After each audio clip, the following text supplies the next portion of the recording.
Iran wants to make a deal because they have no military left. যুক্তরাষ্ট্রের president Donald Trump জানিয়েছেন যুদ্ধ বন্ধে ইরানে দেয়া সর্বশেষ প্রস্তাবেও তিনি সন্তুষ্ট নন। হোয়াইট হাউসের সাউথ লনে সাংবাদিকদের সঙ্গে আলাপকালে তিনি বলেন, ইরান চুক্তি করতে চাইলেও প্রস্তাবটি তার কাছে গ্রহণযোগ্য হয়নি। তবে ঠিক কোন বিষয়টি নিয়ে আপত্তি তা স্পষ্ট করেনি ট্রাম্প।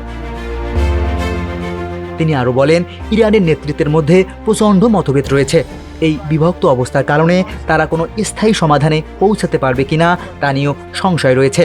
মার্কিন প্রেসিডেন্টের মতে ইরানের নেতৃত্ব অসংগঠিত এবং সেখানে একাধিক উপদল কাজ করছে, যারা সবাই চুক্তি চাইলেও ঐক্যমতে পৌঁছাতে পারছে না।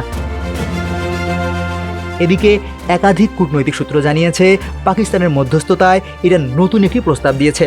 তবে যুক্তরাষ্ট্র, ইসরায়েল ও ইরানের পারস্পরিক হুঁশিয়ারিতে মধ্যপ্রাচ্যে উত্তেজনা আরও বেড়েছে। সম্ভাব্য সংঘাতের আশঙ্কায় গোটা অঞ্চল জুড়ে উদ্বেগ বাড়ছে।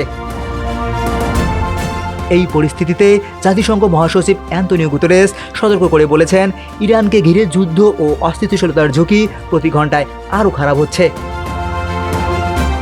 এর মধ্যে নতুন বিতর্ক উস্কে দিয়েছেন ট্রাম্প নিজেই।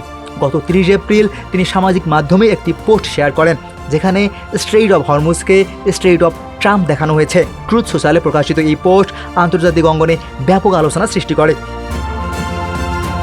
যদিও এই নামকরণ সম্পূর্ণ অনানুষ্ঠানিক, তবুও বিশ্লেষকদের মতে এটি ওয়াশিংটন তেহরান উত্তেজনার প্রতীকী প্রতিফলন।